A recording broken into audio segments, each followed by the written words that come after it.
నమస్కారం. ఈరోజు మనమందరం ఆలోచించాల్సిన ఒక ముఖ్యమైన విషయం గురించి మాట్లాడుకుందాం. ఒకవైపు ఏఐ రూపంలో వేగంగా దూసుకొస్తున్న టెక్నాలజీ, మరోవైపు వేల ఏళ్ల మన గురు సంప్రదాయం. మరి రెండింటి మధ్య మన భవిష్యత్తు ఎటువైపు వెళ్తోంది? మన ఈ విశ్లేషణకు మూలం ఈ ప్రశ్నే. మన చేతిలో ఉన్న ఫోన్లోనే ప్రపంచంలోని నాలెడ్జంతా ఉన్నప్పుడు అసలు గురువు అనే వ్యక్తి అవసరమే ఉంది? ఇది ఈ రోజుల్లో చాలామందికి వచ్చే ఒక సాధారణమైన సందేహం కదండి. సరే, అసలు ఈ సవాలు ఎక్కడ్నుంచి మొదలైందో చూద్దాం. ఈ డిజిటల్ యుగంలో గూగుల్, యూట్యూబ్ లాంటివి వచ్చాక మన సాంప్రదాయ గురు-శిష్య పద్ధతిపై ఎలాంటి ప్రశ్నలు మొదలయ్యాయో ఒకసారి చూద్దాం. నిజానికి ఇందులో ఆశ్చర్యపోవడానికి ఏమీ లేదు. టెక్నాలజీ ఇంత వేగంగా ముందుకు వెళ్తున్నప్పుడు పాత పద్ధతుల మీద ఇలాంటి సందేహాలు రావడం చాలా సహజం. ఎందుకంటే అసలు మనం నేర్చుకునే పద్ధతే మొత్తం మారిపోతోంది కదా. అయితే ఈ సమస్యను సరిగ్గా అర్థం చేసుకోవాలంటే మనం రెండు వైపులా చూడాలి. ఏఐ టీచర్ వైపు, గురువు వైపు. ముందుగా ఏఐ టీచర్ బలాలేంటో చూద్దాం రండి. అబ్బా, ఏఐ టీచర్ కెపాసిటీస్ చూస్తే నిజంగా ఆశ్చర్యం వేస్తోంది. ఎప్పుడంటే అప్పుడు ఏ విషయం గురించైనా సరే మెరుపు వేగంతో సమాచారమిచ్చేస్తుంది. అదిగాకుండా కష్టమైన విషయాల్ని కూడా మంచి మంచి గ్రాఫిక్స్తో అందరికీ అర్థమయ్యేలా చెప్పడంలో దీనికిదే సాటి. చూశారు కదా, ఏఐ బలాలు ఇక్కడ మనకి స్పష్టంగా కనిపిస్తున్నాయి. 24 గంటలు అందుబాటులో ఉండటం, వెంటనే సమాధానాలు చెప్పటం అన్నీ అద్భుతమే. కాని కథ ఇక్కడితో అయిపోలేదు.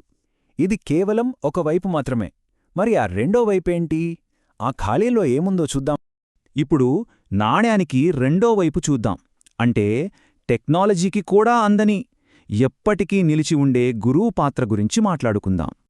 మన సంస్కృతిలో గురువు అంటే కేవలం పాఠాలు చెప్పేవాళ్లు కాదు కదా. ఆచార్య దేవోభవ అంటాం. అంటే గురువుని దేవుడితో సమానంగా చూస్తాం. ఎందుకంటే అది కేవలం ఇన్ఫర్మేషన్ ఇవ్వడం కాదు, అంతకు మించిన ఒక బంధమది. ఇప్పుడు చూడండి, ఆ ఖాళీలన్నీ ఎలా నిండిపోయాయో. ఇక్కడే మనకు అసలు విషయం అర్థమవుతుంది. ఎమోషనల్ కనెక్షన్, నైతిక విలువలు, పర్సనల్ గైడెన్స్ ఇవన్నీ ఏఐ ఎప్పటికీ ఇవ్వలేనివి. కేవలం ఒక గురువు మాత్రమే ఇవ్వగలరు. అవును, ఒక గురువు కేవలం టీచర్ కాదు, ఆయన ఒక రోల్ మోడల్. మనలో దాగున్న టాలెంట్ను బయటకు తీస్తారు. మనకి తెలియకుండానే మనలో నిజాయితీ, ప్రేమ, కరుణలాంటి మంచి విలువలు నాటుతారు. వాళ్ళిచ్చే మోటివేషన్, వాళ్ళు నేర్పే క్రమశిక్షణ అదంతా వారి అనుభవంతో, ప్రేమతో వస్తుంది. ఇది ఏ అల్గారిథం చేయలేని పని. అంటే ఇక్కడ మనం అర్థం చేసుకోవాల్సిన కీలకమైన విషయమేంటంటే, గురువు పని కేవలం సిలబస్ పూర్తి చేయడంతో అయిపోదు. ఒక మనిషి క్యారెక్టర్ను, వాళ్ల పర్సనాలిటీని తీర్చిదిద్దడంలో వాళ్ల పాత్ర చాలా పెద్దది. సరే, మరి ఈ రెండింటిలో ఏది కరెక్ట్? ఏఐ టీచరా లేక మన గురువా? ఒక నిమిషం. బహుశా మనం అడుగుతున్న ప్రశ్నే తప్పేమో. ఇది ఒకరితో ఒకరికి పోటీ కాదు. ఇద్దరూ కలిసి పనిచేస్తే ఎలా ఉంటుంది? అవును, మనం గుర్తుపెట్టుకోవాల్సింది ఇదే. ఏఐ అనేది గురువుకి రీప్లేస్మెంట్ కాదు. వాళ్లకి బదులుగా ఇది వచ్చింది అని అనుకోకూడదు. రెండూ కలిసికట్టుగా పనిచేసే ఒక భవిష్యత్తును మనం ఊహించుకోవాలి. ఆ ఆలోచనే ఎంత బావుందో చూడండి. గురువు ఒక పునాదిలాగా మనకి జ్ఞానాన్ని, విలువల్ని అందిస్తారు. ఇక ఏఐ ఆ జ్ఞానాన్ని మరింత మెరుగుపరిచి దాన్ని అందరికీ చేరవేసే ఒక పవర్ఫుల్ టూల్ అవుతుంది. సో ఫైనల్గా మనం అర్థం చేసుకోవాల్సిందేంటంటే, టెక్నాలజీ అనేది మనుషుల మధ్య బంధాల్ని తీసేయడానికి కాదు, వాటికి సపోర్ట్గా నిలబట్టానికి. ఏఐ అనేది గురువుకి ఒక అసిస్టెంట్ లాంటిది. అంతేకాని గురువు స్థానాన్ని అది ఎప్పటికీ తీసుకోలేదు.